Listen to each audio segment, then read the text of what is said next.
The concentration camps of the Third Reich are known for their terrible history. The most famous are Buchenwald, Auschwitz, and Dachau. Hundreds of thousands of innocent people were exterminated there. Terrible experiments were carried out on them. The worst situation was that of Soviet soldiers, Jews and Gypsies. The Nazis considered the latter to be an inferior people, on whom they could legally conduct experiments. This race was ideally suited for such actions. The fate of these people was of little interest to the authorities of the opposing countries, because many European Roma were not citizens of England, the USSR, and the United States. Nor were they prisoners of war, nor was the International Red Cross interested in their fate. In addition, by the mid-1940s of the 20th century, Roma had virtually no relatives on the outside. Many Roma were put into camps by the Germans even before the outbreak of the Second World War, because even then the idea that these people were inferior and could be subjected to any actions was widely developed. That is, the Roma could be exterminated without any consequences, without fear that sooner or later these crimes would be known to the world. Experiments on Roma were carried out in various concentration camps. The oldest of them was Dachau. It was located on the territory of Germany, and the construction of other camps began with this concentration camp. Dachau was created in 1933. It was located in the city of the same name, not far from Munich. At first, those who did not agree with the policy of the Nazis were exiled there, as well as representatives of those races that polluted the pure Aryan race. Communists, socialists, priests, the mentally ill and criminals were kept in the camp. At the same time, the first experiments were carried out here, practicing the system of punishment through physical and psychological abuse. There is an opinion that the concentration camp was created in Dachau for a reason. Allegedly, Hitler thus wanted to take revenge on the locals, who voted almost unanimously against his party in the elections. Many Roma were put into camps by the Germans, even before the outbreak of the Second World War. Today, Dachau is a museum, on the territory of which it is difficult to contain emotions. The museum complex amazes not only by its size, but also by the buildings inside it. The presented devices for torture horrify even experienced people. It is incomprehensible how people could reach such cruelty. Most of the people brought to Dachau were healthy people up to 45 years old, who would be ideal for experiments. If a person's health deteriorated, an unenviable fate awaited him. Naturally, no one was going to give him medical care. Such a prisoner was simply destroyed. The Gypsies, who by a terrible coincidence of circumstances found themselves in this camp, experienced all the horrors of the German experiments. For example, the subjects were drugged with salt water. An experimental group was selected and locked in a barracks and deprived of water. Salted water was used as a drink. The prisoners had to drink it several times a day.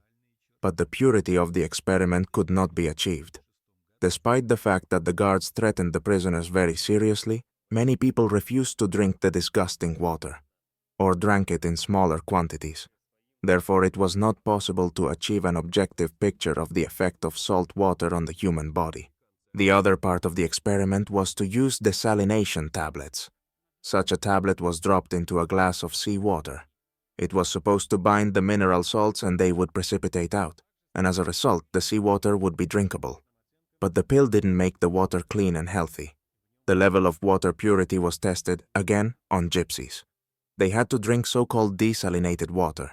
In reality, they were drinking a horrible liquid that was destroying their bodies. The Roma prisoners deceived their wardens in every possible way. As a result, it was decided to recruit a group of volunteers who were promised release. In return, they obeyed all the instructions of the experimenters without question. In reality, they were never released. Some were sent to crematoria, and others to dig trenches. 40 young Roma were selected for the voluntary group. For 5 days they were locked up in a special barracks. The doctor strictly observed that the Gypsies drank salt water, only at strictly defined times. After 5 days, it turned out that all members of the experimental group were alive. The barrack was searched, and a canister of clean water was found. It was unclear how it got there. Perhaps someone had bribed the guards, but the experiment failed again. The entire voluntary group was shot. Only one participant managed to survive. He later acted as a prosecutor in anti-fascist trials. Roma was not only drugged with salt water, but also injected with it intramuscularly. All these experiments were carried out in order to find out how fresh water could be obtained when SS soldiers were on the high seas for long periods of time. The Nazis were very interested in the question of national identity. Therefore, they developed various methods to help identify nationality. It was believed that each nation has its own anthropometric ratios, and German scientists had to find out indicators of such ratios. For research were used skeletons of people and also their skin. The Nazis considered gypsies to be an example of negative selection and racial mixing. Therefore, if a gypsy was found to have any defect, for example, a hump, he became a potential victim of Nazi anthropologists. He was obligatorily sent to an experimental bunker, and his fate was very sad. The fate of the twin gypsies was no better. There is still no precise explanation of what exactly the Germans wanted to discover, studying the twins. But as a result of cruel experiments, almost all twin gypsies were destroyed. Roma was also subjected to mass sterilization. Men were sterilized by means of X-rays, tropical plant extracts, or simple surgery. Women were sterilized by injection. It was given into the uterus with a non-sterile needle. Wounds resulting from artificially introduced infection took a long time to heal, and as a result, adhesions formed on the inner surface of the uterus. This defect no longer allowed the egg to enter the uterine cavity for fertilization. The method was very accessible and simple. Such sterilization could be carried out by virtually anyone. It was not even necessary to have a medical education. But not all gypsy women survived after such an experiment. Many died of infection. They did not receive any medical care. Roma prisoners were also deliberately infected with malaria and other diseases. For example, selected test subjects were deliberately infected with malaria through mosquitoes or injections. Some died from the disease itself, while others died from complications that followed. The experiments were carried out to create a vaccine against various dangerous diseases. The SS also tried to find out why some members of the Romani ethnic group were born with blue eyes. For this purpose, Roma in Dachau had their eyes specially removed and then studied. The prisoners were not only given salt water, they were simply not allowed to drink, and watched closely as they slowly died of dehydration. The terrible experiments in the Nazi camps were not only carried out on Roma. Anyone who went there had a chance to become a victim of the experiments. But gypsies, like most other prisoners, were not considered human beings. They were only biomaterial, to be used as they saw fit. Those who were lucky enough to survive were later used as witnesses in trials against the Nazis. They said terrible things.